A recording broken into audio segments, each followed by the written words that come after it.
G'day guys, I'm hurting.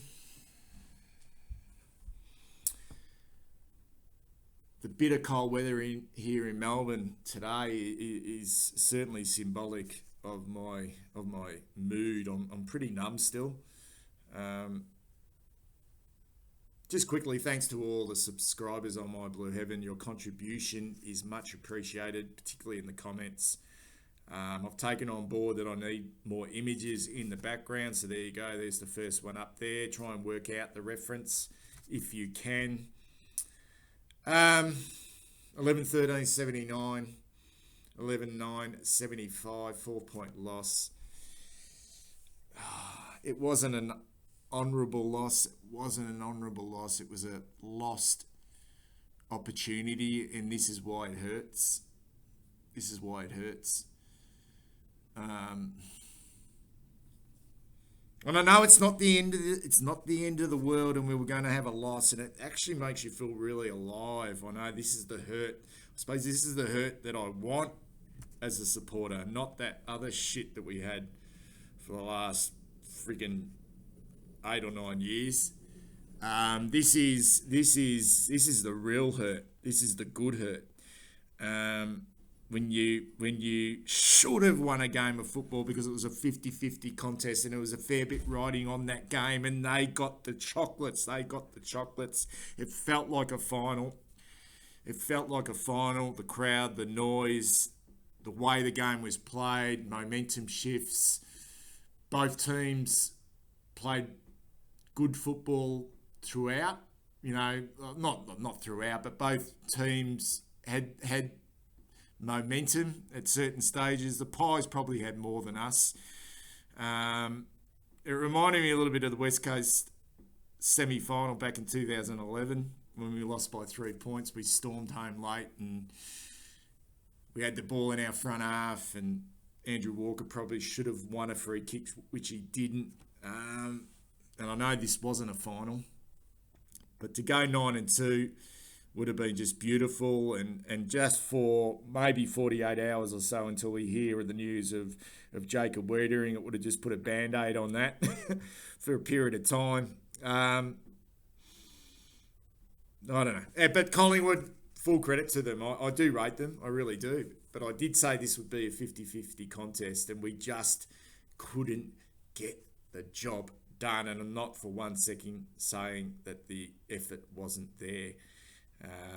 The effort was there, and that makes it hurt, I suppose, even more. Because sometimes it's easy to just sit back and go, well, Collingwood were just far, far, far too good. And we just had a really, really off day. But, yeah, I don't know. We weren't at our best, but we've 1 minute on the clock. 1 minute left on the clock.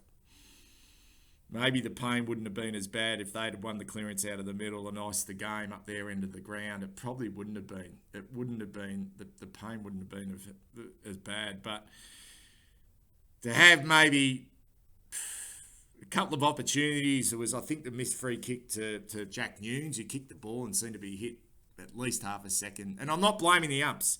I'm not blaming them. I'm just, because if that's up the other end of the ground, I'm spewing if the umpire blows their whistle. But I'm just the way when you're wanting your team to win, I was waiting for the whistle. Thought Nunes was hit late. Ball went to the top of the goal square. Jack over the shoulder. Oh my God! Wouldn't that brought the house down? And then the miss free kick to Sam Walsh. Anyway, he was no guarantee to kick it from there. 4-point loss. We move on. I think, for the most part, they out-pressured us and I wouldn't say they out-tackled us, but their pressure was immense. And even though our midfielders really stuck fat and had relatively good games, we never got the game on our own terms. And I know we won the clearances and the ball out of the middle, but we always seemed to be under pressure a little bit. And their big guys, Darcy Cameron and Mason Cox, were obviously good in the air around the ground, but they're and when your big guys are having 10 tackles between them, that's a great sign. And that third quarter, we didn't score in that third quarter. They just completely suffocated us and made us look like a pretty bloody ordinary football team, to be perfectly honest. So was that us, or was that just their really good defensive play? I think it may have been a little bit of both, but full credit to the Pies. They deserve that win, and I think if we'd won, we would have deserved it as well, and that's why it fucking hurts. And I think I know we won more of the ball. I just think they just got a little bit more an even contribution across the board. And when you lose by 4 points, I don't know, maybe there wasn't a hell of a lot in it when you think about the players. But I love the game, and I'm not here to talk too much about Collingwood and their players, but they just had players that popped up, like guys that we didn't know a lot about. Nathan Murphy was superb in the back half with his intercept marking. We know a bit about John Noble. I spoke about him in the preview. He had another really good game. He's a real barometer for them. He really is. He just provides them with spark. He's tough. He's courageous. He tackles hard. Henry, he popped up last year. He popped up with another 3.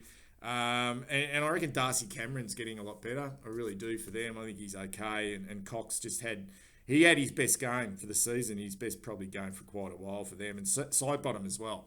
He only had the 17 touches, but he's so smart. He's not cheating. He's just smart. And were our wingers just getting a little bit too deep? Or were they just a little bit dumb? Who knows? But, yeah, were they compensating for the loss of Jacob Wiedering? I don't know. But, yeah, I'm just really, really disappointed. And I don't want to harp about it too long. Because I thought we had some good players. Walsh was great with his 35 touches and kicked a goal in that last quarter. Doherty just continues to have a really good sort of season. And I think we had 6 of the top 7 possession winners on the ground and lost that game of football. So, were we effective?